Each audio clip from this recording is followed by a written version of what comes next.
चलिए आगे हम लोग स्टार्ट करने वाले हैं next chapter Newton's law of motion. ठीक है, तो एक तरीके से ये हमारा मैकेनिक्स का पार्ट है। ठीक है, तो इसमें हम लोग बात करेंगे कि अगर कोई बॉडी मूव कर रही है और उस पर अगर फोर्स लगता है तो उस फोर्स को भी हम लोग कंसीडर करेंगे। ठीक है, जैसे मैंने इससे पहले आपको बताया था मैकेनिक्स को 3 पार्ट में हमने डिवाइड किया था, एक स्टैटिक्स था, दूसरा काइनेमेटिक्स था, थर्ड हमारा डायनामिक्स था। ठीक है, तो एक तरीके से डायनामिक्स का पार्ट है ये न्यूटन्स लॉ ऑफ मोशन। इसमें क्या होता है कि अगर कोई बॉडी मूव कर रही है तो इस पर क्यों मूव कर रही है, जैसे फोर्स अगर अप्लाई हो रहा तो उस फोर्स को हम लोग कंसीडर करेंगे। तो देखते हैं यहाँ पे सबसे पहले हम लोग बात करेंगे न्यूटन्स ने कि यहाँ पे 3 लॉ हैं, उन पहले तीनों लॉ को हम लोग डिस्कस करेंगे, देन उसके बाद आगे इसमें और भी चीज़ें, काफ़ी अच्छी चीज़ें हम लोग पढ़ने वाले हैं। तो देखिए न्यूटन्स फर्स्ट लॉ देखते हैं।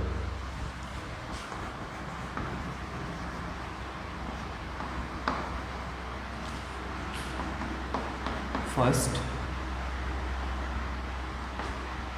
Law of motion.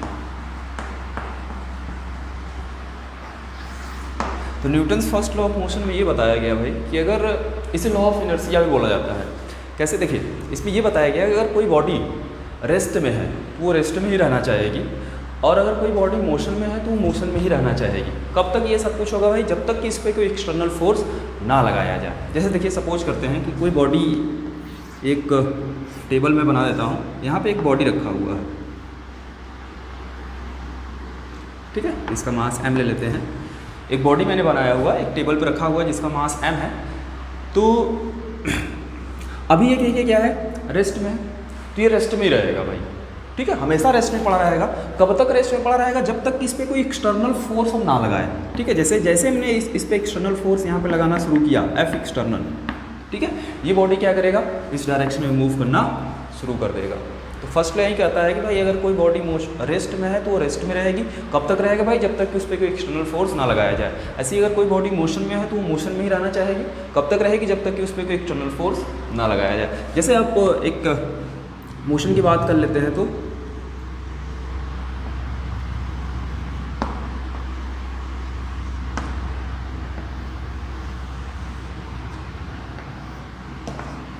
अब एक सपोज करते हैं हमारे पास एक कार है, ये मूव कर रही है इस डायरेक्शन में। ठीक है, ये मोशन में है। अब क्या करना है, अगर ये मोशन में है तो ये कब तक मोशन में रहेगा भाई, जब तक कि ड्राइवर इसको ब्रेक ना लगाए। ब्रेक नहीं लगाए इसका मतलब क्या हुआ कि भाई इस पर कोई फोर्स लगेगा। ब्रेक लगाने का मतलब वही होता है सिंपल सा कि भाई इस पर फोर्स लगेगा। तो यहाँ पे देखिए अगर कोई बॉडी मोशन में है तो वो मोशन में ही रहेगा। कब तक रहेगा भाई, जब तक कि उस पर कोई एक्सटर्नल फोर्स ना लगाया जाए। तो ब्रेक यहाँ पे क्या काम करेगा, एक्सटर्नल फोर्स का काम करेगा। तो ये फर्स्ट लॉ बताया गया था Newton's first law of motion में, कि अगर भाई कोई बॉडी अगर रेस्ट में है तो रेस्ट में रहना चाहेगी, और अगर मोशन में है तो मोशन में रहना चाहेगी। तब तक भाई जब तक कि उस पर कोई एक्सटर्नल फोर्स ना लगाया जाए। ठीक है, ये फर्स्ट लॉ था। नेक्स्ट आते हैं सेकेंड लॉ की बात करते हैं।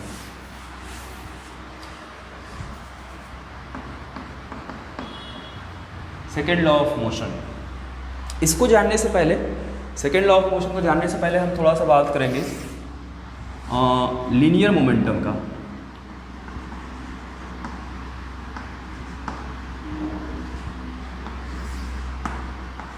ठीक है, लीनियर मोमेंटम हम लोग P से डिनोट करते हैं इसको। तो लीनियर मोमेंटम देख लेते हैं क्या होता है।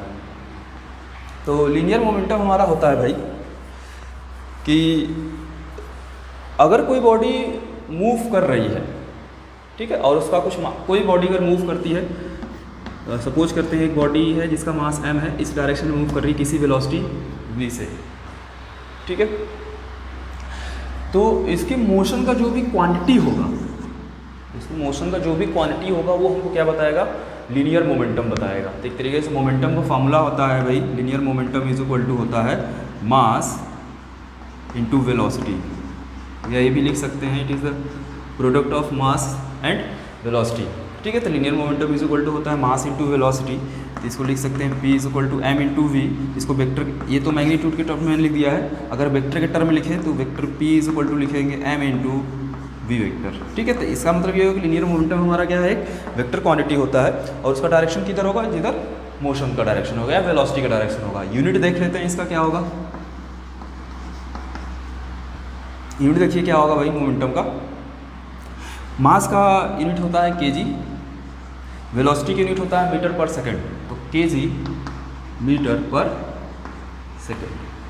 ठीक है, ये हमको यूनिट हो बताएगा किसका, मोमेंटम का। तो ये हुआ हमारा लीनियर मोमेंटम। ठीक है, क्या लिखेंगे, the product of mass and velocity is called linear momentum. और linear momentum is equal to क्या लिखेंगे, mass into velocity then momentum is equal to M V. Vector के टर्म में लिख सका जाता है, एक्स को आप बोल सकते हैं भाई it is a vector quantity. ठीक है, तो vector p is equal to लिखेंगे एम इंटू वेक्टर वी, और इसका यूनिट कितना होगा, के जी मीटर पर सेकेंड। ठीक है, अच्छा अब मोमेंटम हम जान गए हैं तो सीख लिए, तो अब आते हैं न्यूटन्स सेकेंड लॉ पे। ठीक है, न्यूटन सेकेंड लॉ की बात करते हैं। तो न्यूटन सेकेंड लॉ में ये बताया गया कि भाई कि the rate of change in linear momentum, the rate of change in the linear momentum is directly proportional to the applied external force. देखिए मैं लिख रहा हूँ, the rate of change in linear momentum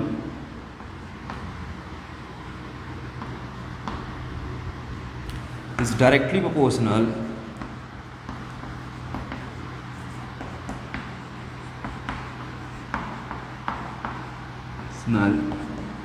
to the applied external force। तो या हम लिख सकते हैं कि अगर किसी भी बॉडी पे हम लोग कोई भी एक्सटर्नल फोर्स अगर अप्लाई करते हैं तो ये डायरेक्टली प्रोपोर्शनल होगा किसके, delta P by delta T के, the rate of change in the linear momentum, यही बताएगा हमको, delta P by delta T. अब देखिए क्या करेंगे, यहाँ से प्रोपोर्शनलिटी का साइन हटाएंगे, देन इधर इक्वल का साइन लेंगे, इधर एक कांस्टेंट के का मल्टीप्लाई करते हैं हम लोग, के की वैल्यू 1 होती है इसलिए हम उसको कंसीडर नहीं करेंगे। तो एफ एक्सटर्नल देखिए क्या लिख सकते हैं, is equal to delta P by delta t को क्या कैसे लिखेंगे, देखिए delta P by delta t. ठीक है, अच्छा आगे लिखते हैं is equal to delta p is equal to, भी हमने पढ़ा है कि मास इंटू वेलोसिटी होता है। तो मास तो हमेशा कांस्टेंट होने वाला, तो चेंज अगर बात करते हो चेंज किस में होने वाला है, वेलोसिटी में चेंज होने वाला है। तो यहाँ लिख सकते हैं m into delta v by delta t. ठीक है, इसको मिटा देते हैं।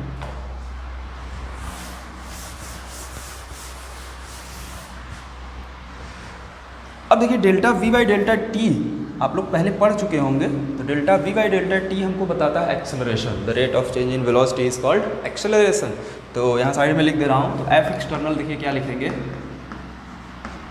Is equal to m into a, where a is equal to delta v by delta t. तो फोर्स इज इक्वल टू आ गया मास इंटू एक्सेलरेशन। ठीक है, तो ये होता है हमारा न्यूटन सेकेंड लॉ। यहाँ से फोर्स इज इक्वल टू मिला मास इंटू एक्सेलरेशन। ठीक है, अच्छा यूनिट देख लेते हैं तब भाई फोर्स का यहाँ से क्या होगा, वैसे आपको पता होगा यूनिट, फिर भी देखते हैं। अब देखिए मास का यूनिट होता है केजी, एक्सेलरेशन की यूनिट आपको पता होगा मीटर पर सेकेंड स्क्वायर। ठीक है, इसी को बोला जाता है, इसी को बोला जाता है क्या, न्यूटन। इसको एन से डिनोट करते हैं। ठीक है, ये तो S I C G S में हो गया, सॉरी ई एम के एस में हो गया, ये एस आई यूनिट हो गया। अब सी जी एस यूनिट देख लेते हैं हम लोग। सी जी एस यूनिट क्या होगा इसका, सी जी एस यूनिट होता है डाइन। ठीक है, और इसको हम लोग डी से डिनोट करते हैं। तो फोर्स का जो सी जी एस यूनिट होता है वो डाइन होता है, इसको फोर्स से, इसको हम लोग डी से डिनोट करते हैं। तो न्यूटन और डाइन में अगर रिलेशन देखा जाए तो 1 न्यूटन इज इक्वल टू होता है 10 टू द पावर 5 डाइन। ठीक है, 1 न्यूटन इज इक्वल टू क्या होता है 10 टू द पावर 5 डाइन। तो ये रिलेशन याद रखेंगे, एस आई और सी जी एस यूनिट के बीच का है। तो 1 न्यूटन में इज इक्वल टू होता है 10 टू द पावर 5 डाइन। यहाँ से फोर्स का यूनिट होता है न्यूटन, और सी जी एस में क्या होता है, डाइन होता है। ठीक है, और 1 newton is equal to 10 to the power 5 dyne होता है। तो ये हुआ हमारा newton second law of motion. ठीक है, इसको अब बस सीखिए, इसको भी तो थियोरेटिकल पोर्शन है, भी इसका एप्लीकेशन हम लोग आगे पढ़ेंगे जब FBD पढ़ा जाएगा, बोले तो फ्री बॉडी डायग्राम में इसका एप्लीकेशन लोग देखेंगे किस तरीके से एप्लीकेशन करना है। आगे चलते हैं।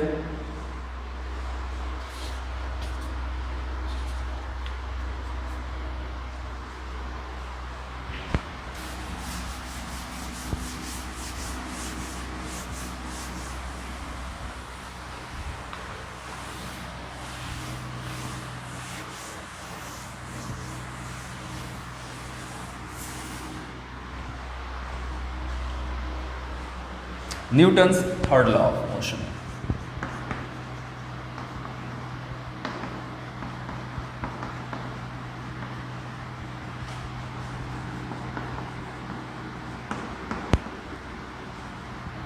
ठीक है, Newton's third law of motion ये कहता है कि भाई अगर आप किसी बॉडी पे फोर्स लगाएंगे, ठीक है, तो दूसरी बॉडी पे भी आप पे उतना ही फोर्स लगाएगा जितना आप लगाए थे, बट अपोजिट डायरेक्शन में लगाएगा। जैसे इस पे लिख देता हूँ मैं, ये क्या कहता है, every action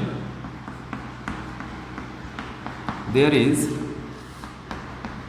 N equal and opposite reaction.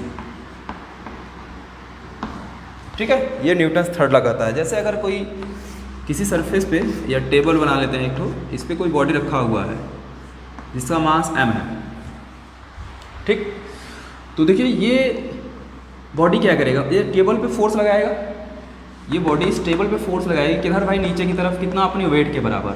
Wait हमेशा mg होता है और हमेशा डाउनवर्ड डायरेक्शन में लगेगा, इसके बारे में आगे बात करेंगे हम लोग। तो देखिए ये बॉडी क्या कर रहा है, टेबल पे नीचे की तरफ फोर्स लगा रहा है, कितना, अपने वेट के बराबर, बोले तो mg। ऐसे ही तब ये टेबल भी क्या कर रहा होगा भाई, बॉडी पे फोर्स लगा रहा होगा, ठीक है, किधर, ऊपर डायरेक्शन, ऊपर की तरफ। अगर ये फोर्स नीचे लगा रहा है तो ये कहाँ लगा रहा होगा, ऊपर लगा रहा होगा, ठीक है, जिसको बोलते हैं नॉर्मल फोर्स या फिर रिएक्शन फोर्स। इसको नॉर्मल फोर्स बोलेंगे या फिर रिएक्शन फोर्स ही बोला जाता है, अलग अलग बुक में देखेंगे अलग अलग तरीका होता है। ये हुआ क्या यहाँ पे, ये बॉडी इस टेबल पे फोर्स लगाया कितना, mg, तो टेबल भी क्या करेगा, इस पे फोर्स लगाएगा कितना, नॉर्मल फोर्स के बराबर, बट अपोजिट डायरेक्शन में और सेम फोर्स लगाएगा, ठीक है। तो न्यूटन्स थर्ड लॉ ये कहता है, अगर कोई बॉडी, अगर किसी बॉडी पे आप फोर्स लगाते हैं तो दूसरी बॉडी भी आपके ऊपर फोर्स लगाएगी, सेम फोर्स लगाएगी जितना आप लगाएंगे, लेकिन अपोजिट डायरेक्शन में लगाएगी, ठीक है। तो यही होता है कि every action there is an equal and opposite reaction, यही होता है सिंपल सा newton's third law of motion, ठीक है।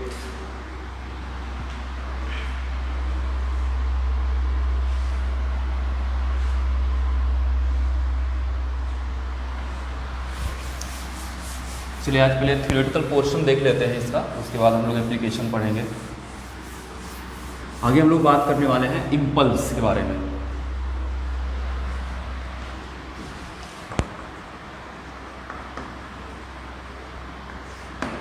ठीक है, इसको हम लोग जे से डिनोट करते हैं यहाँ पे, इम्पल्स। तो इम्पल्स क्या होता है, देखिए अगर किसी भी बॉडी पे बहुत स्मॉल टाइम में अगर बहुत लार्ज फोर्स अगर हम लोग अप्लाई करते हैं, ठीक है, वेरी स्मॉल टाइम में अगर बहुत लार्ज फोर्स अगर हम लोग अप्लाई करते हैं, तो वहाँ पे हम लोग जो फोर्स अप्लाई करते हैं उसी को बोला जाता है क्या, इम्पल्स। जैसे आप फुटबॉल को किक करते हैं पैर से, ठीक है, तो वहाँ पे जो कांटेक्ट होता है आपके पैर और फुटबॉल के बीच में, वो बहुत स्मॉल टाइम के लिए कांटेक्ट होता है, लेकिन फोर्स काफ़ी लार्ज लगता है, ठीक है। तो वहाँ पे हम लोग जो फुटबॉल के ऊपर जो फोर्स लगा रहे हैं उसको हम लोग बोलेंगे इम्पल्स बोला जाएगा, ठीक है। तो सिंपल सा है इम्पल्स की, अगर भाई किसी बॉडी पे बहुत बहुत स्मॉल टाइम के लिए अगर बहुत लार्ज फोर्स अप्लाई करते हैं तो उसको हम लोग क्या बोलते हैं, इम्पल्स बोलते हैं, ठीक है। तो इम्पल्स इज इक्वल टू होता है फॉर्मूला इसका,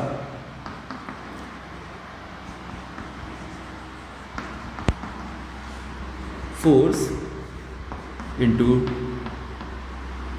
टाइम इंटरवल।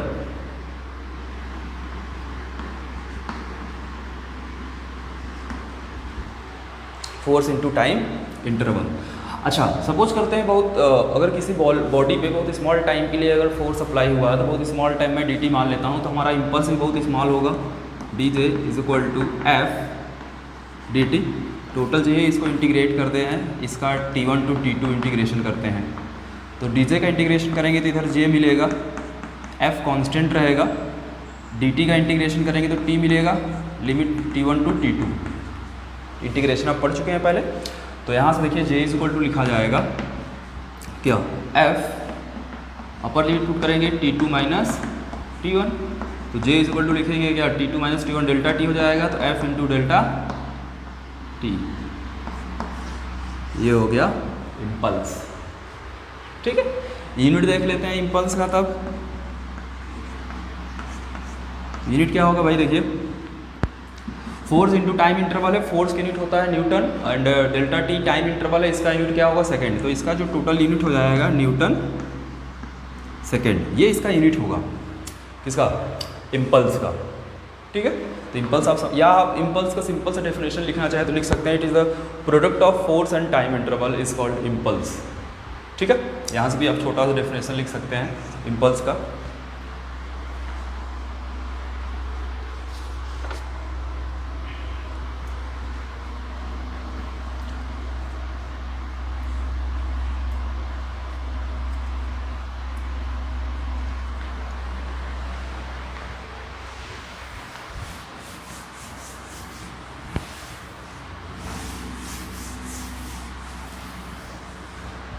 आगे बात कर लेते हैं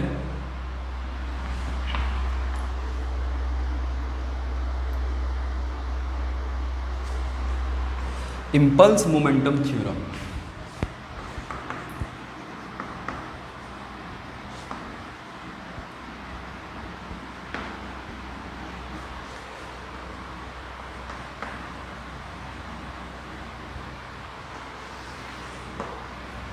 ठीक है, तो देखिए हमको पता है पहले से कि भाई वी नो दैट, देखिए क्या होता है इम्पल्स मोमेंटम थ्योरम। एक प्रूफ है छोटा सा, प्रूफ के बाद आपको खुद ही पता चल जाएगा कि इम्पल्स मोमेंटम थ्योरम एक्चुअली में होता क्या है। एक फॉर्मूला हम लोग पहले पढ़ चुके हैं कि F is equal to dp/dt या डेल्टा p/डेल्टा t, ये भी लिखा जा सकता था। तो यहाँ से देखिए, तो dp इज इक्वल टू क्या लिख सकते हैं, F इंटू डेल्टा t। अब दोनों साइड को इंटीग्रेट करेंगे। अब देखिए मान लेते हैं एक चीज़ सपोज करेंगे कि at t is equal to T1 पे सपोज करते हैं कि मोमेंटम जो हमारा था वो P1 था, and t is equal to T2 पे जो हमारा मोमेंटम था वो कितना हो गया, P2 हो गया। टाइम T2 पे, टाइम T1 मोमेंटम कितना है P1, and time T2 momentum कितना है P2। तो यहाँ लिमिट हमको पुट करना है, तो ये T1 टू T2 हो गया।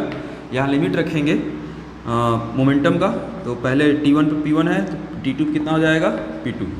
इस तरीके से लिमिट रखा जाता है। लोअर लिमिट का जो भी होगा पोर्शन यहाँ पे होगा, अपर लिमिट का पोर्शन ये वाला होगा। अब क्या करेंगे, dp का इंटीग्रेशन करते हैं। तो जब अगर हम लोग dp का इंटीग्रेशन करेंगे तो ये p मिलेगा, लिमिट रखेंगे P1 to P2 is equal to, यहाँ देखिए फोर्स इंटू dt का इंटीग्रेशन t मिलेगा, लिमिट रखेंगे T1 टू T2। तो p इज इक्वल, यहाँ देखिए लिमिट पुट करते हैं, ये P2 माइनस P1 हो जाएगा is equal to F into यहाँ क्या हो जाएगा T2 माइनस T1 हो जाएगा। देन इसको डेल्टा P लिख सकते हैं is equal to F into delta T। ठीक है, अच्छा इसको क्या बोलते हैं भाई, F इंटू डेल्टा T भी हमने पढ़ा था कि इसको इम्पल्स बोलते हैं क्या। ठीक है, तो F इंटू डेल्टा T को हम लोग बोलते हैं इम्पल्स, इसको J से डिनोट करते हैं। तो J इज इक्वल टू लिखा जा सकता है क्या, डेल्टा P। तो यार देखिए अब इम्पल्स इज इक्वल टू आया क्या, इम्पल्स इज इक्वल टू आ गया चेंज इन मोमेंटम।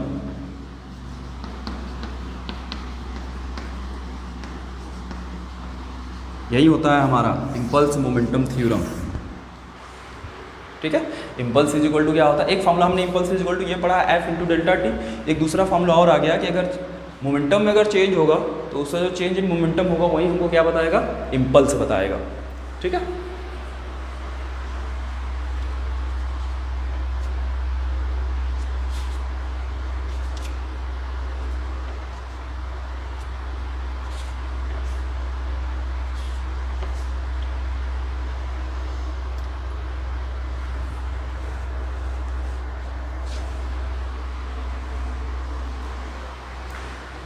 चलिए आगे बात करते हैं भाई।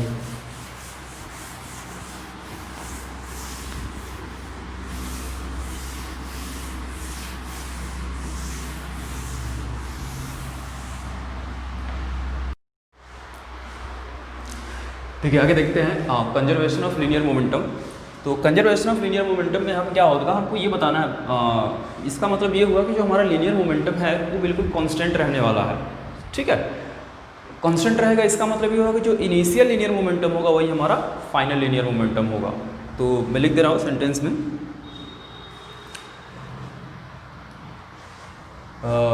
Linear momentum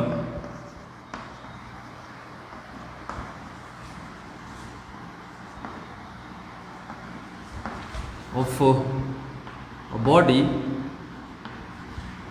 remains constant,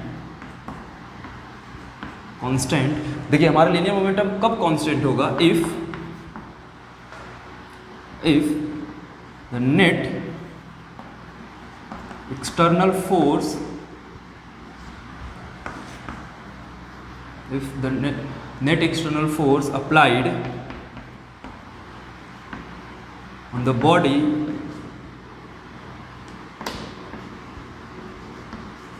is 0। ठीक है, तो किसी बॉडी पे नेट एक्सटर्नल फोर्स की वैल्यू अगर 0 होगी तो उस बॉडी का जो लीनियर मोमेंटम होगा वो कंजर्व होगा या फिर हमेशा कांस्टेंट होगा।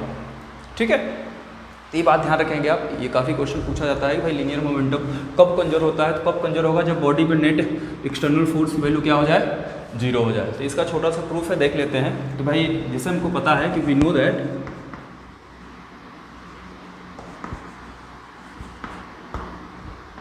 F is equal to delta P by delta T पढ़े हैं। अब हमको फोर्स क्या करना होगा भाई, 0 करना होगा। मोमेंटम कंजर्व कब होगा, जब नेट फोर्स क्या हो जाए, 0 होगा। तो अगर फोर्स की वैल्यू 0 हो जाए तो delta P by delta T की वैल्यू क्या हो जाएगी, 0।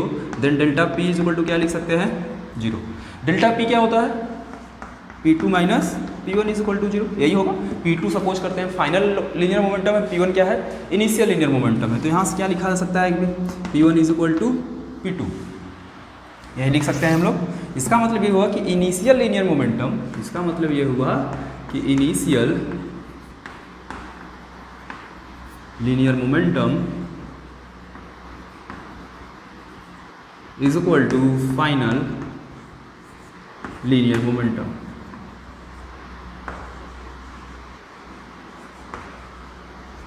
ठीक है, अच्छा अगर initial linear momentum final linear momentum के बराबर हो गया, इक्वल हो गया, तो इसका मतलब ये हुआ कि जो P है वो क्या रहेगा, कांस्टेंट रहेगा।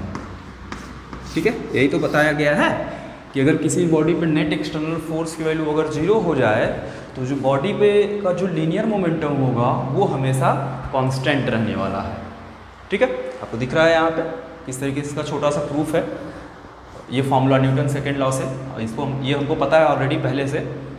देन फोर्स की वैल्यू यहाँ 0 कर देना है हमें। ठीक है, नेट एक्सटर्नल फोर्स क्या कर देना है, 0 कर देना है। देन हमको आपको प्रूफ हो जाएगा यहाँ से कि जो हमारा लीनियर मोमेंटम होता है वो कांस्टेंट होता है। क्लियर?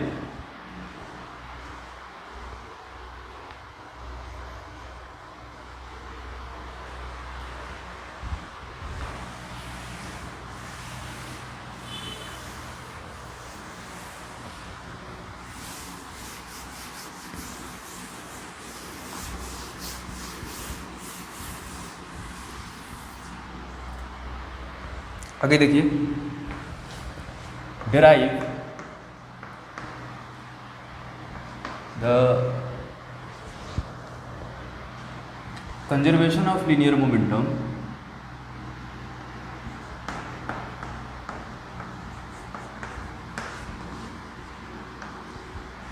Of linear momentum. ठीक है, using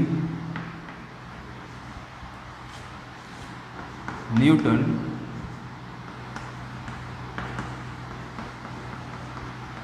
third law of motion।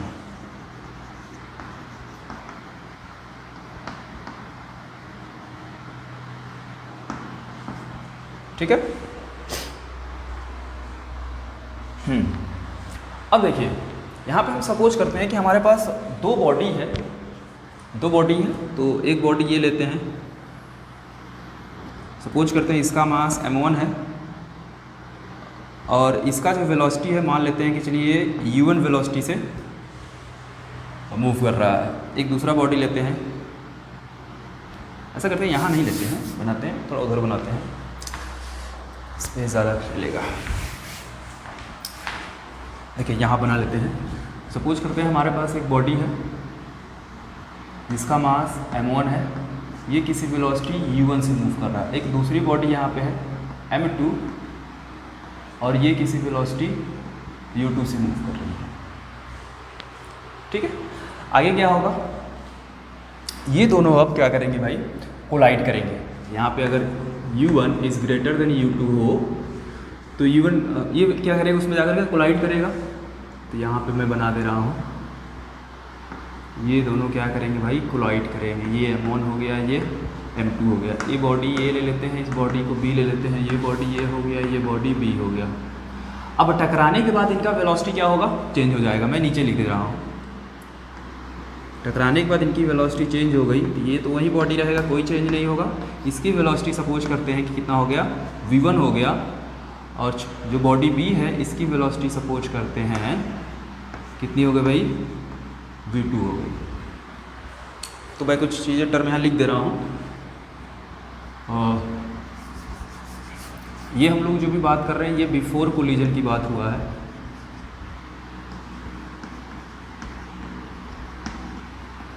Before collision की बात हुआ, यहाँ पे कोलाइड किया है तो जस्ट कोलिजन की बात करेंगे। यहाँ पे ये टकराने के बाद सभी चीज़ें हैं, तो ये आफ्टर कोलिजन की बात है। ठीक है, अब देखिए क्या होगा, जब यहाँ जस्ट कोलिजन की बात करें तो बॉडी ये क्या करेगा भाई, यहाँ पे बी पे फोर्स लगाएगा। तो न्यूटन्स थर्ड लॉ से बॉडी बी भी क्या करेगा, ए पे फोर्स लगाएगा। अभी उसके बारे में बात करते हैं, उससे पहले कुछ चीज़ें लिख लेते हैं। पहले हम लोग लिखेंगे total linear momentum, total linear momentum before collision.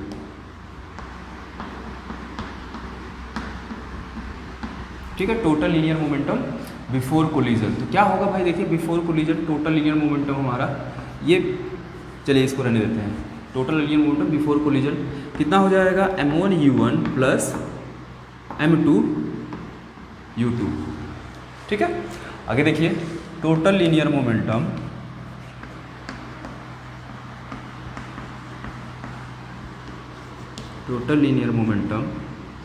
After collision.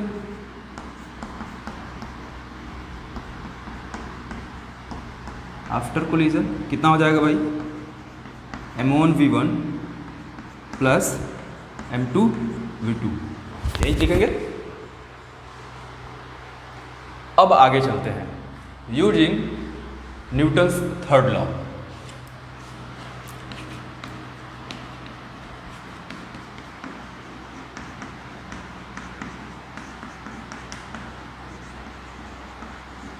Newton's third law देखिए क्या कहता है कि अगर ए देखिए बी पे फोर्स लगा रहा है तो इसको मैं लिख रहा हूँ FAB। ए अगर बी पे फोर्स लगा रहा है तो इसको लिख रहे हैं FAB इज इक्वल टू, ऐसे बी क्या करेगा, ए पे फोर्स लगाएगा, इसको लिखेंगे FBA। ठीक है, ए बी पे फोर्स लगा रहा है, बी अब ए पे फोर्स लगा रहा है, बट देखिए दोनों फोर्स सेम होते हैं बट अपोजिट डायरेक्शन में होता है, तो यहाँ पे हम लोग माइनस साइन ले लेंगे। ठीक है, तो vector FAB is equal to minus FBA। ठीक है, अच्छा अब देखिए ये क्या कहेगा भाई हमको, फोर्स। अब फोर्स की बात करने चल रहे हैं हम लोग, तो फोर्स हम लोग पढ़े हैं कि ये होता है भाई the rate of change in momentum. क्या होता है, the rate of change in momentum. देखिए मोमेंटम में चेंज कैसे हुआ, अब यहाँ ए बी पे फोर्स लगा रहा है, तो ए में पहले बात करते हैं। ए में देखिए कैसे चेंज हो रहा है, पहले इसका मोमेंटम कितना है M1 U1, ए देखिए किस पे चेंज हो गया, अब इसका मोमेंटम कितना हो गया M1 V1, यही हुआ है, ध्यान देंगे आप। ऐसे बी में अगर चेंज देखें तो बी में जो लीनियर मोमेंटम इनिशियल है वो कितना है M2 U2 है, और फाइनल कितना हो गया है M2 V2 हो गया है। ठीक है, तो देखिए यहाँ लिख सकते हैं हम लोग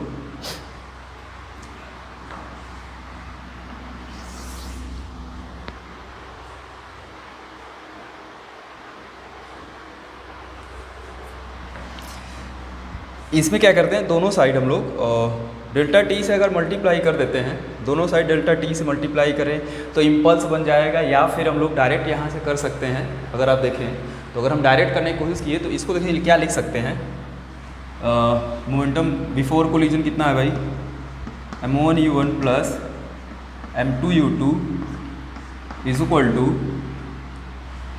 माइनस m1v1 प्लस m2v2। ठीक है,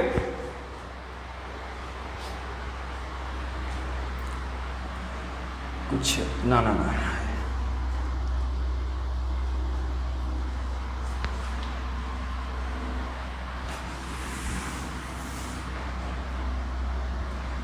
ये लिखना है हमको, ये चेंज होगा ना, चेंज इन, ये क्या बताया, change in linear momentum, the rate of change in linear momentum. क्या करेंगे पहले ए में अगर देखें हम लोग तो ए में कितना अगर चेंज हो रहा है, देखिए लिखेंगे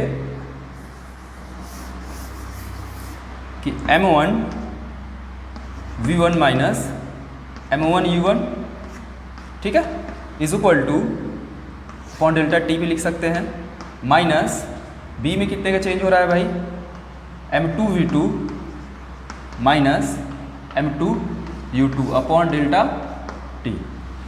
ठीक है, अब आगे देखिए भाई, आगे क्या करेंगे हम लोग, डेल्टा टी से डेल्टा टी कैंसिल हो जाएगा, तो यहाँ क्या बचा, m1v1 minus m1u1 is equal to minus m2v2 plus m2u2। अब क्या करेंगे, इसको इधर लेके जाएंगे और इसको इधर लेकर के आएंगे, तो इसको क्या लिख सकते हैं, देखिए m1u1 plus m2u2 is equal to m1v1 plus m2v2। तो यहाँ से देखिए क्या मिल गया, initial momentum, total initial momentum is equal to क्या हो गया, टोटल फाइनल मोमेंटम। यही है क्या, देखिए ये m1u1 प्लस m2u2 क्या है, total linear momentum before collision, and total linear momentum after collision कितना है, m1v1 प्लस m2v2। ठीक है, तो मिल गया कि जो हमारा कोलिजन से पहले जो टोटल लीनियर मोमेंटम होगा, कोलिजन के बाद भी वही लीनियर मोमेंटम होना है। तो इसका मतलब ये हुआ कि मोमेंटम हमारा क्या होने वाला है, हमेशा कांस्टेंट रहने वाला है या फिर कंजर्व रहने वाला है। तो यहाँ लिख सकते हैं linear momentum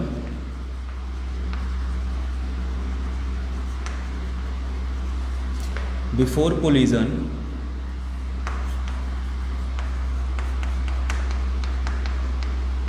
is equal to linear momentum after collision.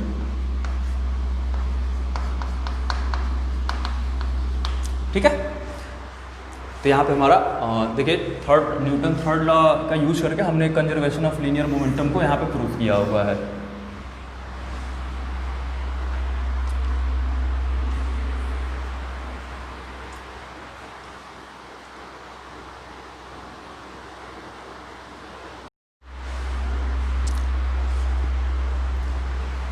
आगे हम स्टार्ट करने वाले हैं FBD, बोले तो फ्री बॉडी डायग्राम।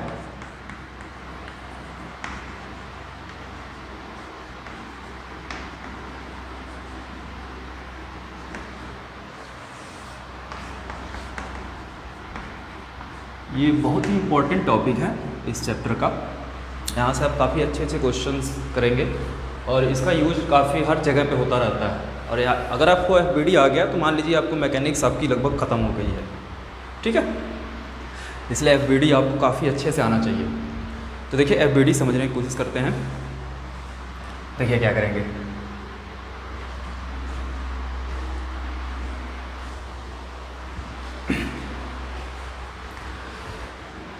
इसमें देखिए कुछ चीज़ें हैं जो मैं लिख दे रहा हूँ जो हमको समझना है। जैसे फर्स्ट पॉइंट पे आता है वेट। ठीक है, अच्छा वेट अगर आप देखें, किसी भी बॉडी का वेट अगर हम लोग देखना चाहें तो वो हमेशा वर्टिकली डाउनवर्ड डायरेक्शन में होगा। चाहे सरफेस हमारा कैसा भी हो, हमेशा बॉडी का जो वेट होगा वो हमेशा वर्टिकली डाउनवर्ड होगा। दूसरा चीज़ आएगा नॉर्मल फोर्स, और नॉर्मल फोर्स इसको N से डिनोट करेंगे, किसी बुक में आप अलग अलग देखेंगे। और रिएक्शन फोर्स,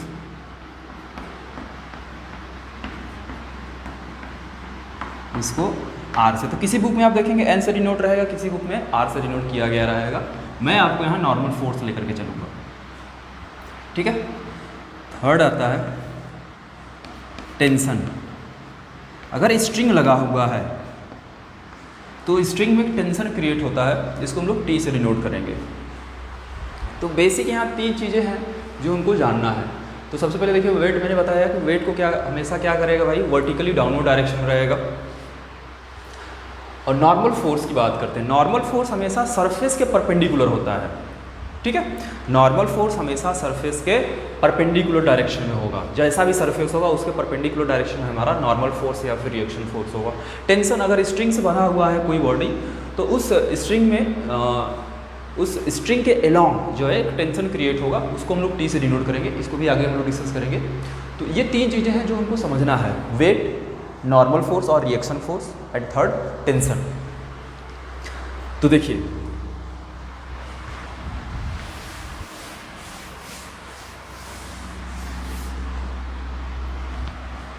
अब देखिए सपोज करते हैं कि हमारे पास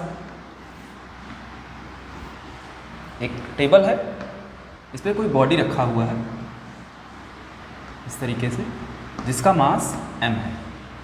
तो सबसे पहले क्या होगा भाई, मैंने बताया था FBD में क्या करना है कि बॉडी कहीं पे भी अगर रखी हो उसको क्या करना है, पूरा तोड़ करके उस बॉडी को वहाँ से हटा करके उस पर जितने भी फोर्स लग रहे हैं उसको हमको डिनोट करना होता है। यही FBD में हमको हम करेंगे काम।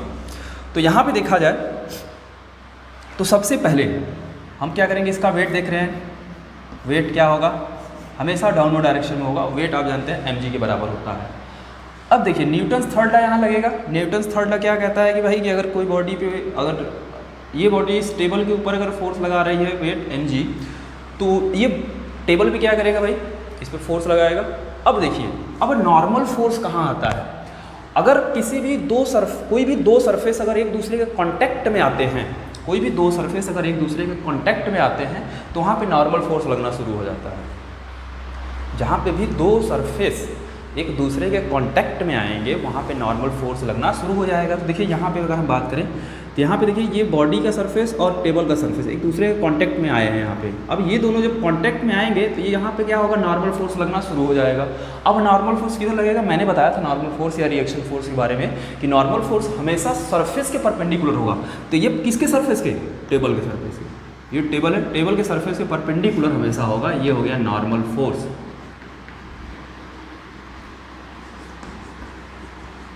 ये हमारा वेट है।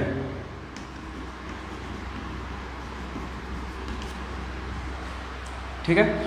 अब देखिए यहाँ पे हमने निकाल लिया है इस पॉइंट पे, इस पे और कोई फोर्स नहीं लग रहा है। अब इसी चीज़ को अगर मैं अलग से बनाना चाहूँ तो अलग से भी बना देते हैं। चलिए इस बॉडी को टेबल पे उठा के हटाते हैं। तो इस पे कौन कौन फोर्स लगा, एक तो वेट इसका लग रहा होगा mg नीचे की तरफ, दूसरा कौन सा फोर्स लग रहा होगा, ये टेबल इस पर फोर्स लगा रहा होगा कहाँ, ऊपर की तरफ, नॉर्मल फोर्स है। इस पर और कोई फोर्स नहीं लग रहा है, कहीं से नहीं दिख रहा है। तो ये इस बॉडी का नॉर्म, यहाँ पे FBD बन गया, फ्री बॉडी डायग्राम बन गया। तो यहाँ से देखिए क्या मिला हमको। अब क्या देखना है, ये बॉडी क्या मूव कर रहा है, और जब भी मूव करेगा टेबल के तो ऊपर नीचे करेगा नहीं, जब भी करेगा इसी डायरेक्शन में करेगा।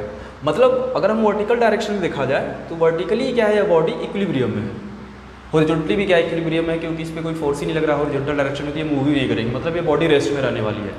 अगर रेस्ट में है तो देखिए हॉरिजॉन्टल डायरेक्शन में तो कोई फोर्स नहीं लग रहा है, हाँ वर्टिकल डायरेक्शन में फोर्स लग रहा है। एक तो n लग रहा है, दूसरा mg लग रहा है। n कहाँ लग रहा है, नॉर्मल फोर्स ऊपर की तरफ, mg कहाँ लग रहा है, नीचे की तरफ। ठीक है। अब ये देखना है क्या बॉडी वर्टिकली मूव कर रही है, नहीं वर्टिकली मूव नहीं कर रही। इसका मतलब ये हुआ कि upward force is equal to क्या है, डाउनवर्ड फोर्स। तो यहाँ से हम लिख देंगे भाई normal force n is equal to कितना आ गया, mg आ गया।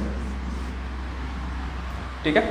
ये इसका FBD बना है और मैंने यहाँ पे एक छोटा सा इक्वेशन भी लिख दिया है इसका। नॉर्मल फोर्स भी आपसे पूछे तो नॉर्मल फोर्स यहाँ कितना होगा, इस केस में mg होगा। तो आप ध्यान रखेंगे नॉर्मल फोर्स कब लगेगा, जब दो सरफेस एक दूसरे के कांटेक्ट में आएंगे तो वहाँ पे नॉर्मल फोर्स लगना शुरू हो जाता है। तो इस पॉइंट पे देखिए यहाँ पे ये कांटेक्ट में आए हैं तो यहाँ पे नॉर्मल फोर्स हमारा लगना शुरू हो जाता है। ठीक है। नेक्स्ट चलते हैं।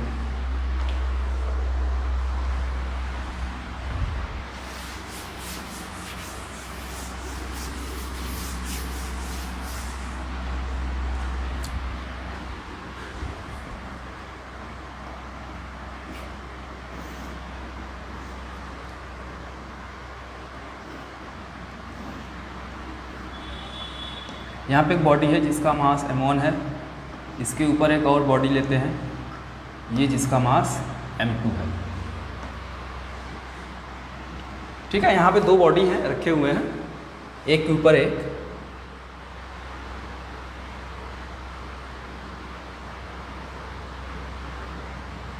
अब बताना है, मान ले रहे हैं कि देखिए अब पहले कहाँ कहाँ नॉर्मल फोर्स लगेगा पहले वो हम लोग कंसीडर कर लेते हैं।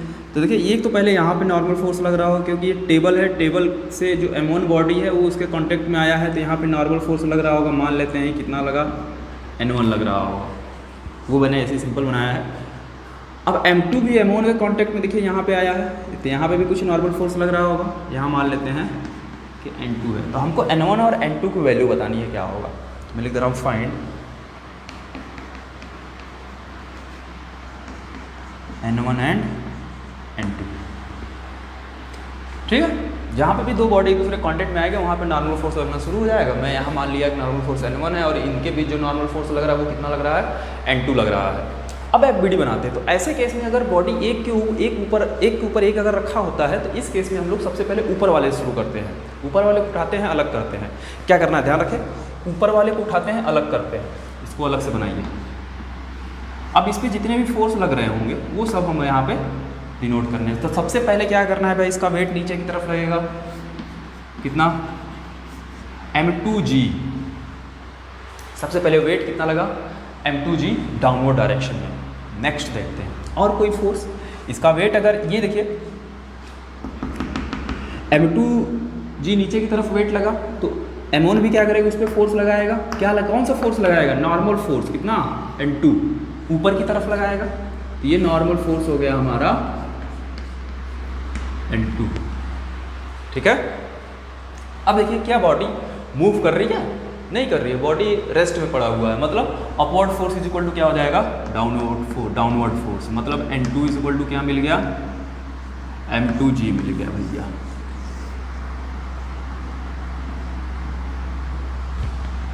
ठीक है, नेक्स्ट आते हैं, अब m1 को उठा के अलग करते हैं। देखिए अब m1 को उठा के अलग करते हैं, तो m1 को मैं यहाँ बना रहा हूँ, या चलिए यहीं पे ले लेते हैं। ये हमारा m1 है, तो सबसे पहला काम वही करेंगे, इसका वेट नीचे की तरफ लगा, कितना, m1g। ठीक है, और कौन सा फोर्स लग रहा है, अब देखिए यहाँ पे m1 क्या कर रहा है, टेबल के सरफेस के कांटेक्ट में आया है, तो यहाँ पे नॉर्मल फोर्स कितना लग रहा है, n1 लग रहा है। ये हमेशा कहाँ रहेगा, सरफेस के परपेंडिकुलर रहेगा, सरफेस के परपेंडिकुलर। ये हो गया ऊपर की तरफ n1। ठीक है, अब देखिए यहाँ पे ख़त्म नहीं हुआ है अभी, एक चीज़ और, m1 देखिए m2 के कांटेक्ट में भी तो है। यहाँ तो इस सरफेस से कांटेक्ट में था, टेबल के सरफेस में के कांटेक्ट में था, लेकिन m1 हमारा m2 के कांटेक्ट में भी है। ठीक है, मतलब ये m2 क्या करेगा, इस पे फोर्स लगाएगा, कहाँ, नीचे की तरफ। कितना लगाएगा, इस नॉर्मल फोर्स के बराबर। इस नॉर्मल फोर्स के बराबर देखिए m1 क्या किया है, m2 पे फोर्स लगाया है। m1 क्या किया था, पहले m2 पे फोर्स लगाया था, तो न्यूटन थर्ड लॉ से क्या होगा, m2 भी क्या करेगा, m1 में फोर्स लगाएगा, कितना, उतने ही फोर्स लगाएगा, बट अपोजिट डायरेक्शन में लगाएगा। तो यहाँ पे देखिए m1 m2 पे फोर्स लगाया था नॉर्मल फोर्स के बराबर ऊपर की तरफ, तो अब m2 क्या करने वाला है, बॉडी m2 जिसका मास है वो क्या करेगा, m1 में फोर्स लगाएगा, कहाँ, डाउनवर्ड डायरेक्शन में, कितना, n1 के बराबर, सॉरी n2 के बराबर। ठीक है, अब देखिए क्या करते हैं, अब क्या ये बॉडी मूव कर रही है, फिर से m1 मूव कर रहा है, नहीं कर रहा है, भी रेस्ट में। इसका मतलब ये हो गया upward force is equal to क्या हो जाएगा, डाउनवर्ड फोर्स। तो अपवर्ड फोर्स देखिए क्या क्या है, एक तो n1 है और कोई अपवर्ड डायरेक्शन फोर्स नहीं है, तो n1 is equal to downward force क्या क्या है, एक तो m1g है पहले से हमारा, दूसरा देखिए n2 का डायरेक्शन भी कहाँ है, डाउनवर्ड में है, तो ये n2, तो n1 इज इक्वल टू लिखेंगे m1g प्लस, अच्छा n2 हमको पता है क्या, n2 को पहले फाइंड कर लिया है, कितना, m2g। ये हो गया m2g, तो n1 इज इक्वल टू, आप चाहें तो g कॉमन ले लें बाद में, तो m1 प्लस m2 इंटू जी, ये हमको मिल गया n1 भैया। ठीक है, तो इस तरीके से हम लोग फ्री बॉडी डायग्राम बनाएंगे। एक ऊपर अगर एक बॉडी रखा हुआ है तो चलिए इस पर हम लोग और क्वेश्चन करते हैं, एक्सरसाइज करते हैं, देखते हैं।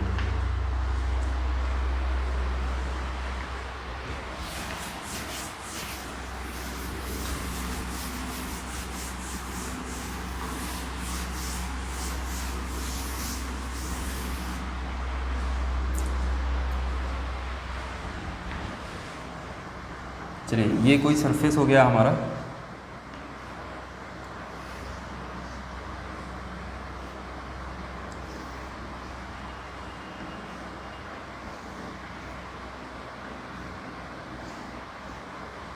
इस तरीके से 4 बॉडी लेते हैं। ये ए हो गया, ये बी हो गया, ये सी हो गया, ये डी बॉडी हो गया।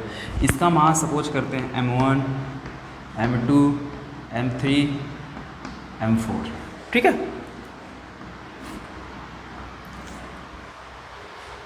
ये किसी टेबल के ऊपर रखे हुए हैं।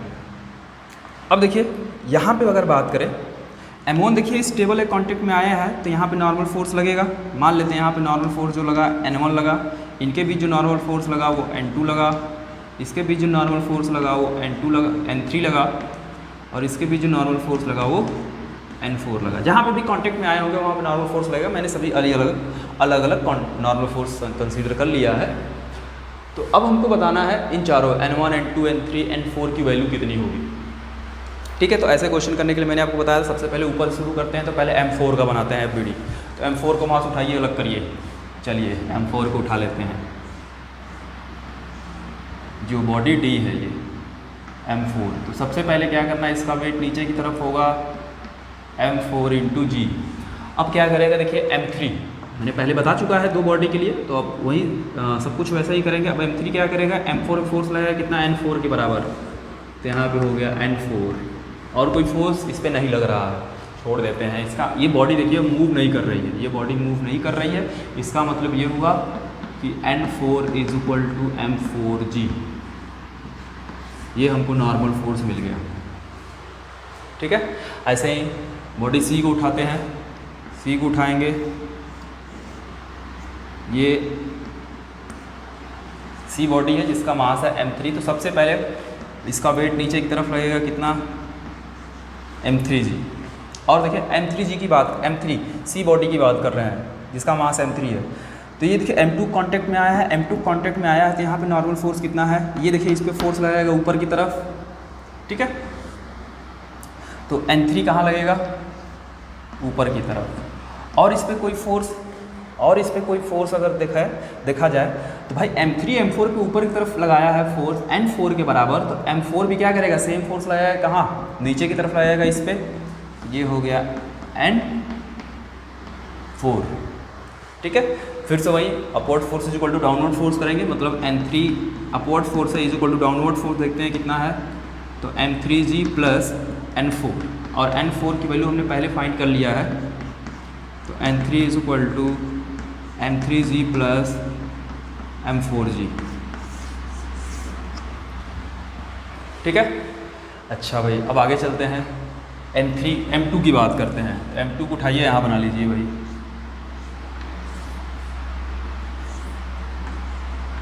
सबसे पहले इसका वेट कहाँ लगेगा, m2g नीचे की तरफ। अब m2 देखिए m1 पर रखा है, यहाँ पे इनके बीच नॉर्मल फोर्स कितना लग रहा है, n2 लग रहा है। मतलब m1 तब m2 पे फोर्स लगाएगा कहाँ, ऊपर की तरफ, n2 के बराबर फोर्स लगाएगा। और कोई फोर्स, हाँ और कोई फोर्स देखते हैं। तो देखिए m2 के ऊपर कौन सा है, m3 है। अगर m3 पे देखिए फोर्स लगाया था n3 के बराबर, तो m3 क्या करेगा, नीचे की तरफ फोर्स लगाएगा सेम बट अपोजिट डायरेक्शन में। तो इस पर एक फोर्स और लगा कितना, n3। फिर से अपवर्ड फोर्स = डाउनवर्ड फोर्स, क्योंकि बॉडी मूव नहीं कर रही है। इसका मतलब ये हुआ कि n2 = लिखेंगे हम लोग m2g + n3। तो n2 = m2g + n3 की वैल्यू हम फाइंड कर लिए हैं, m3g + m4g पुट कर देते हैं। ये हो जाएगा m3g + m4g, ठीक है। ये हमको मिल गया n2 भाई। सिमिलरली अब हम लोग m1 को बनाते हैं। m1 का FBD देखिए, ठीक है, ये m1 है। तो सबसे पहला काम क्या होगा, इसका वेट नीचे की तरफ लगेगा। वेट नीचे की तरफ लगेगा भाई कितना, m1g, ठीक है। वेट नीचे की तरफ लगा m1g। अब देखिए क्या करेगा, m1 किस पे रखा है, टेबल पे रखा हुआ है। इनके बीच नॉर्मल फोर्स मैंने कितना सपोज किया, n1। मतलब टेबल फोर्स लगाएगा कहाँ, अपवर्ड डायरेक्शन में फोर्स लगाएगा, परपेंडिकुलर। ये हो गया n1। लेकिन हाँ भैया अब कोई फोर्स देखिए, अब m1 के ऊपर कौन है, m2। अब M2 पे ये फोर्स लगाया था N2, M1 जो लगाया था, तो M2 भी क्या करेगा, सेम फोर्स लगाएगा बट अपोजिट डायरेक्शन में, न्यूटन थर्ड लॉ से। ठीक है, तो M1 पे एक फोर्स और लगेगा, कौन लगाएगा वो, M2 लगाएगा, कितना, N2 के बराबर। यहाँ फिर से एक काम करेंगे क्या, upward force is equal to downward force. तो अगर यहाँ पे देखा जाए तो N1 इज इक्वल टू लिखेंगे हम लोग M1G प्लस N2, और N2 की वैल्यू हमने फाइंड करके रखा हुआ है, तो N1 इज इक्वल टू लिखा जाएगा M1G plus M2G plus M3G plus M4G। आप चाहें तो G कॉमन ले सकते हैं बट रहने देते हैं।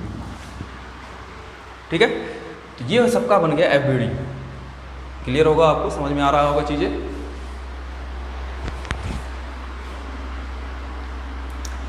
चलिए आगे चलते हैं। अभी तक तो हमने जो पढ़ा, इस केस में बॉडी हमारा जो है वो रेस्ट में था, इस पर कोई भी अलग से एक्सटर्नल फोर्स हम अप्लाई नहीं कर रहे थे। अब अगर हम लोग अलग से एक्सटर्नल फोर्स अप्लाई करेंगे तो उस केस की बात करेंगे।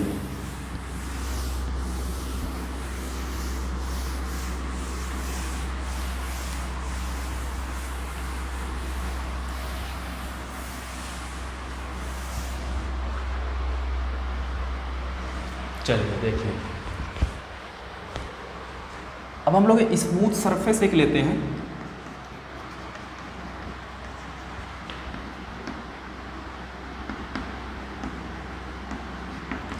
ये हमारा स्मूथ सरफेस है। ठीक है, यहाँ पे दो बॉडी लेंगे हम लोग, एक बॉडी जिसका मास M1 है, एक बॉडी और ले लेते हैं जिसका मास M2 है। यहाँ पे ये दोनों एक दूसरे के कांटेक्ट में आए हुए हैं। यहाँ पे हमने एक फोर्स लगाया F। ठीक है, तो देखिए जैसे ही फोर्स लगाएंगे तो बॉडी ये दोनों क्या होंगे, एक्सेलरेट होंगे। ठीक है, एक चीज़ और आप ध्यान देंगे कि भाई, चलिए उसकी बात अभी बाद में कर लेते हैं। तो हमको देखिए फाइंड क्या करना है, तो फाइंड पहला नॉर्मल फोर्स,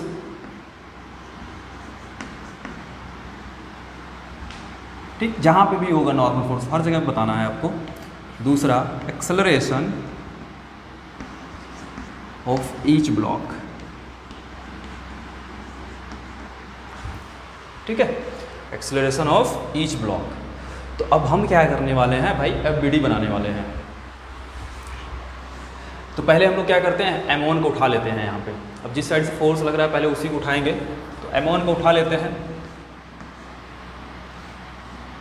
और देखते हैं कहाँ कहाँ फोर्स लग रहा है। यहाँ पे M1, यहाँ पे देखिए फोर्स यहाँ पे अप्लाई किया गया है F। और एक चीज़ देखिए, इसका वेट नीचे की तरफ लगा दीजिए M1G, और इनके बीच जो नॉर्मल फोर्स लग रहा है, देखिए ये इस सरफेस पर रखा हुआ, स्मूथ सरफेस पर रखा हुआ। स्मूथ सरफेस का मतलब ये हुआ कि जब ये मूव करेगा तो इसके बीच फ्रिक्शन फोर्स नहीं लगेगा। ठीक है, स्मूथ सरफेस का मतलब ये है, मतलब हम लोग फ्रिक्शन फोर्स की बात नहीं कर रहे हैं अभी।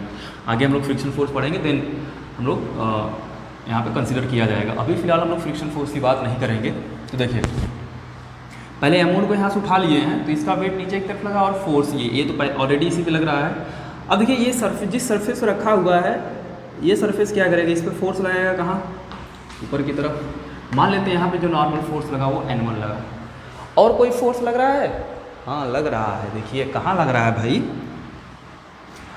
अब देखिए ये दोनों बॉडी एक दूसरे के कॉन्टेक्ट में है, मतलब M1 इस पे इधर फोर्स लगाएगा तो M2 भी क्या करेगा, इधर फोर्स लगाएगा। ये दोनों सरफेस एक दूसरे के कांटेक्ट में, मतलब यहाँ पे भी नॉर्मल फोर्स लग रहा होगा। ठीक है, अब देखिए M1 इधर जा रहा है तो M1 इस पे फोर्स लगाया इधर, तो M2 भी फोर्स लगाएगा इस पे किधर, अपोजिट डायरेक्शन में। तो M2 इस पे जो फोर्स लगा दिया भैया, ये हो गया, मान लेते हैं यहाँ नॉर्मल फोर्स कितना लगा, N। अब बॉडी किधर मूव कर रही है भाई, इस डायरेक्शन में मूव कर रही है। अब एक चीज़ और देखिए, दोनों बॉडी एक दूसरे कॉन्टेक्ट में है, मतलब दोनों का जो एक्सेलरेशन है वो सेम होगा। तो मान लेते हैं एक्सेलरेशन कितना रहा, A रहा, तो इसका भी एक्सेलरेशन कितना होगा, A के बराबर होगा कहीं इस डायरेक्शन में। अच्छा, अब देखिए जो बॉडी है, अब यहाँ देखिए बॉडी रेस्ट में नहीं है, वो मूव कर रही है। लेकिन अगर हम वर्टिकल डायरेक्शन में देखें तो क्या वर्टिकल डायरेक्शन में बॉडी मूव कर रही है, नहीं कर रही है। इसका मतलब ये हुआ कि जो N1 होगा वो M1G के बराबर होगा। इतनी बातें क्लियर है, जो N1 होगा वो M1G के बराबर हो जाएगा, क्योंकि ऊपर नीचे मूव नहीं कर रही है बॉडी। इसका मतलब अपवर्ड फोर्स इक्वल टू क्या हो जाएगा, डाउनवर्ड फोर्स। अच्छा भाई, अब आते हैं हॉरिजॉन्टली फोर्स की, देख लेते हैं। देखिए अगर हॉरिजॉन्टल फोर्स की अगर हम लोग बात कर रहे हैं तो बॉडी जिस डायरेक्शन में मूव कर रही है, बॉडी दिख रहा है किस डायरेक्शन में एक्सेलरेट हो रही है, इसी डायरेक्शन में एक्सेलरेशन दिया है, मतलब उसी डायरेक्शन में बॉडी मूव कर रही है। तो बॉडी जिस डायरेक्शन में मूव कर रही है उस डायरेक्शन में नेट फोर्स कितना है, तो नेट फोर्स देखते हैं। अब देखिए जिस डायरेक्शन बॉडी मूव कर रही है इधर फोर्स लग रहा है F, इसको रोकने का काम कौन कर रहा है, N। तो नेट फोर्स जो होगा F minus N is equal to newton second लगाएंगे। तो फोर्स इज इक्वल टू पढ़े थे हम लोग मास इंटू एक्सेलरेशन, तो मास m1 है इंटू एक्सेलरेशन a। तो नेट फोर्स देखिए सिंपल से काम करना है, अगर बॉडी मूव कर रही है तो क्या करना है, जिस डायरेक्शन में बॉडी मूव कर रही है उस डायरेक्शन में हम लोग नेट फोर्स पहले फाइंड करेंगे। तो नेट फोर्स यहाँ दिख गया हमको F माइनस N है, और हमको पता है कि net force is equal to होता है mass into acceleration, then mass into acceleration का फॉर्मूला लगा देना है आपको, ठीक है। चलिए तो नेट फोर्स मिल गया हमको F minus N is equal to mass into acceleration, इसको ले लेते हैं इक्वेशन फर्स्ट। अभी नेक्स्ट सेकेंड बॉडी का बनाते हैं FBD।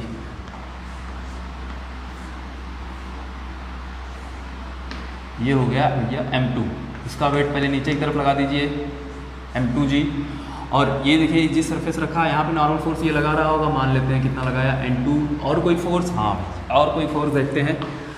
देखिए M2 जो है M1 ने फोर्स लगाया था N के बराबर, तो M1 भी क्या लगाएगा, M2 फोर्स लगाएगा N के बराबर, मतलब इस डायरेक्शन में लगाएगा N। ये भी इसी डायरेक्शन में मूव कर रही है A।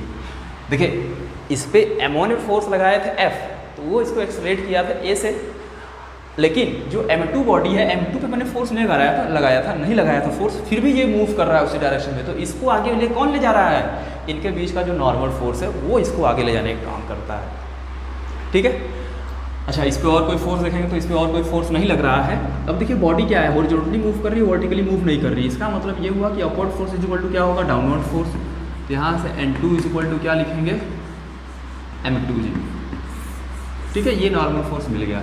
ये देखिए अब इस बॉडी पे नेट फोर्स देखिए हॉरिजॉन्टल डायरेक्शन में, जिस डायरेक्शन में बॉडी मूव कर रही है उस डायरेक्शन में नेट फोर्स कितना लग रहा है, केवल N लग रहा है। तो N इज इक्वल टू क्या लिखेंगे, मास इंटू एक्सेलरेशन। ये हो गया इक्वेशन सेकेंड भैया। अब क्या करना है, इन दोनों इक्वेशन को सॉल्व करना है और हमको फोर्स, नॉर्मल फोर्स और एक्सेलरेशन की वैल्यू फाइंड करनी है। तो देखिए दोनों को अगर सॉल्व करते हैं तो दोनों को पहले एक जगह लिख लेते हैं। चलिए सेकंड को भी यहीं उठा कर ला देते हैं। तो N इज इक्वल टू आ जाएगा M2A, ऐड कर देंगे तो N से N कैंसिल हो जाएगा। तो F इज इक्वल टू मिलेगा M1 plus M2 into A, then A is equal to आ जाएगा F upon M1 plus M2, ठीक है। एक्सेलरेशन हमको मिल गया। अब एक्सेलरेशन की वैल्यू किसी भी एक इक्वेशन में पुट कर देंगे हमको नॉर्मल फोर्स मिल जाएगा। तो एक्सेलरेशन की वैल्यू यहाँ चलिए पुट कर देते हैं 2 में, इक्वेशन 2 में। तो N is equal to M2 into एक वैल्यू है F upon M1 plus M2, ये हमको मिल गया नॉर्मल फोर्स यहाँ पे, ठीक है। तो आप इस तरीके से फाइंड करेंगे एक्सेलरेशन एंड नॉर्मल फोर्स। तो मैं एक्सेलरेशन का अगर एक ईजी सा तरीका बताऊँ आपको सॉल्व करने का, तो देखिए कैसे करेंगे। अगर हम लोग एक्सेलरेशन पूछा जाए तो हमको क्या लिख सकते हैं, net force upon total mass of the system. जैसे force is equal to mass into acceleration होता है, तो एक्सेलरेशन इज इक्वल टू क्या होगा, फोर्स अपॉन मास। अब यहाँ पे हम क्या करेंगे भाई, acceleration is equal to net force upon total mass. तो देखिए ए इज इक्वल टू अगर निकालना चाहे, हम शॉर्टकट मेथड है, ये बिल्कुल इजी सा मेथड है। यहाँ से आप निकाल सकते हैं किसी भी बॉडी का एक्सेलरेशन, कितनी भी बॉडी हो ढेर सारे अगर अटैच हो तो भी। Acceleration is equal to net force upon total mass. तो इस पूरे सिस्टम पे अगर देखा जाए, पूरे सिस्टम पे, तो इस पर नेट फोर्स कितना लग रहा है, केवल ये F है, नेट फोर्स यही लग रहा है, और कोई फोर्स इस पर नहीं लग रहा है। पूरे सिस्टम की बात करें तो F अपॉन इस सिस्टम का टोटल मास कितना है, M1 प्लस M2। ये हो गया M1 प्लस M2। तो यहाँ से देखिए एक्सेलरेशन आप डायरेक्ट निकाल सकते हैं, ठीक है। एक्सेलरेशन यहाँ से भी वही सेम चीज़ आया था, बट वहाँ से आप डायरेक्ट निकाल सकते हैं। A is equal to F upon M1 plus M2।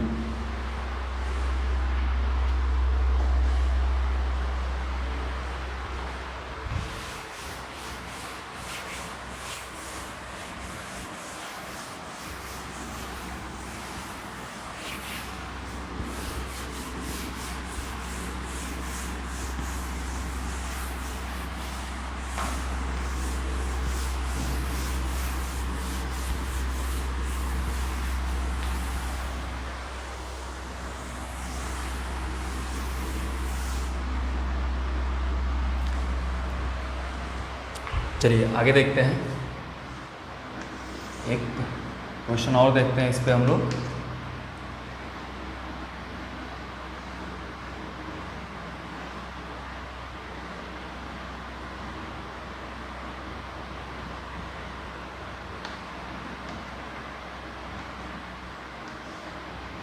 इधर फोर्स F1 ले लेते हैं, ये फोर्स इधर अप्लाई कर देते हैं F2, दोनों तरफ से फोर्स लगाते हैं। तो फिर से हमको और सपोज कर लेते हैं कि पूरा सिस्टम है इस डायरेक्शन में मूव कर रहा है किसी एक्सेलरेशन A से, तो हमको फाइंड करना है एक्सेलरेशन और नॉर्मल फोर्स, फिर से वही पूरा चीज़ बताना है जो इससे पहले वाले क्वेश्चन में हमने किया था। तो देखिए कैसे करेंगे, फिर से FBD बनाते हैं, पहले M1 का बनाते हैं।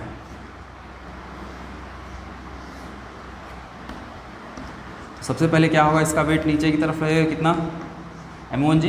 अब ये नॉर्मल फोर्स ये सरफेस लगाएगा इस पर, और ये स्मूथ सरफेस रहेगा, हम लोग यहाँ पे स्मूथ सरफेस ही लेकर के चलेंगे।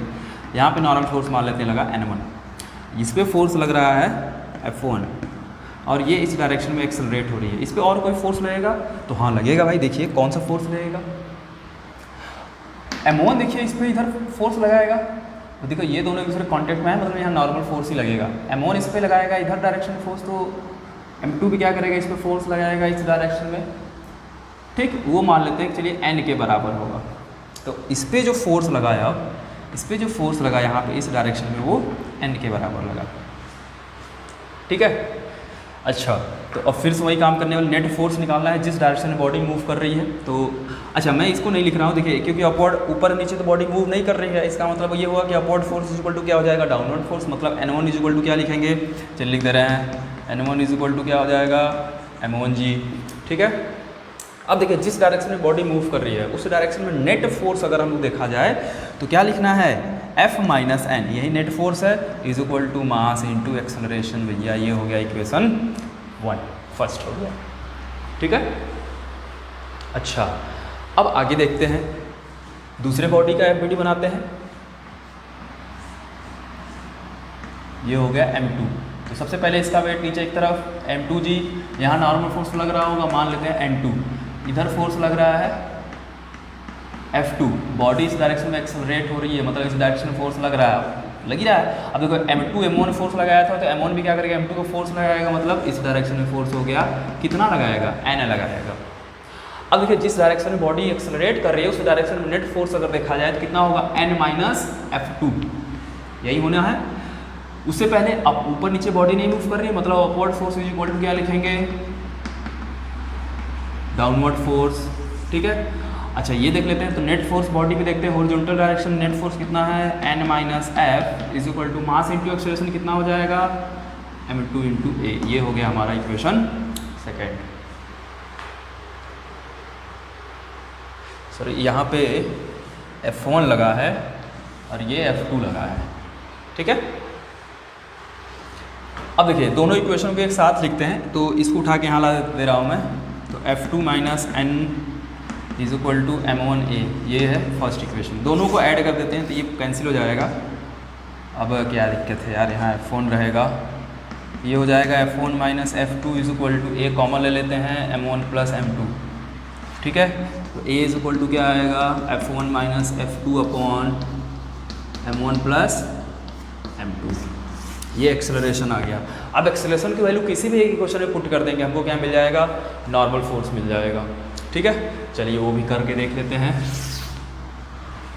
चलिए मैं इक्वेशन सेकंड में रखने जा रहा हूँ, नॉर्मल फोर्स निकालना है, तो N minus F2 is equal to M2 into A है, तो A की वैल्यू कितना है, F1 minus F2 upon M1 plus M2, तो normal force N is equal to आ जाएगा, F2 उधर जाएगा ऐड हो जाएगा, तो F2 plus M2 into F1 minus F2 upon M1 plus M2, तो N इज इक्वल टू, अब चाहो तो यहाँ M1 प्लस M2 को LCM ले लेते हैं, तो यहाँ देखिए क्या आ जाएगा, F2 into M1 plus M2 plus M2 into F1 minus F2, multiply करके ओपन कर देते हैं, थोड़ा इजी हो जाएगा, कुछ छोटा सा आंसर आएगा इसका, देख लेते हैं कितना आएगा। तो M1 F2 plus M2 F2 plus m2f1 minus m2f2 upon m1 plus m2। ये देखिए m2f2 और m2f2 प्लस माइनस कैंसिल हो गया, क्या बचा normal force n is equal to n1f2 plus m2f1 upon m1 plus m2। ठीक है, ये नॉर्मल फोर्स आ गया। अच्छा, मैंने आपको एक्सप्रेशन निकालने का एक सिंपल तरीका बताया था, तो अगर उससे हम लोग करते हैं एक्सप्रेशन निकालने का तरीका, देखिए क्या करना है। एक्सप्रेशन इज इक्वल टू, चलिए मैं यहीं पे लिख दे रहा हूँ। तो हम लोग पढ़े थे acceleration is equal to net force upon total mass. Net force कितना लग रहा है, देखिए F1 minus F2 upon total मास कितना हो गया M1 प्लस M2। तो यहाँ से बिल्कुल इजी तरीका है ये एक्सेलरेशन फाइंड करने का। तो यहाँ से देखिए एक्सेलरेशन देखेंगे तो यही सेम चीज़ आएगा।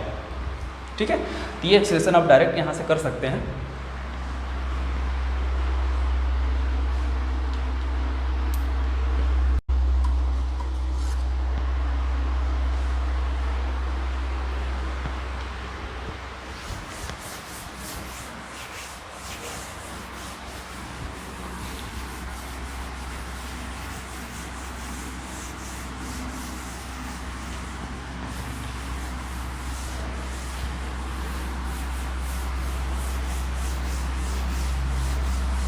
अभी तक मैंने 2 ही बॉडी की बात किया, ऐसे 3 बॉडी रहे या 4 बॉडी रहे, कितने बॉडी रहे फोर्स लगेगा, और डायरेक्ट आप इसको ऐसे ही सॉल्व करते जाएंगे। ठीक है, अच्छा अब सरफेस, अभी तक हमने जो सरफेस लिया था वो बिल्कुल प्लेन सरफेस था। ठीक है, मतलब हॉरिजॉन्टल सरफेस था। अगर हम लोग इंक्लाइंड सरफेस ले लिए या इंक्लाइंड प्लेन सरफेस ले लिए, तब कैसे उसको देखना है, सॉल्व करना है। तो देखिए, अब अगर फॉर इंक्लाइंड सरफेस की अगर हम बात कर रहे हैं,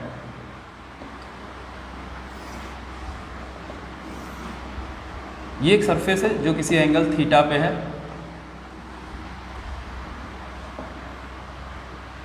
ठीक है, यहाँ पे एक बॉडी रखा हुआ है जिसका मास m है, और ये बिल्कुल स्मूथ सरफेस है।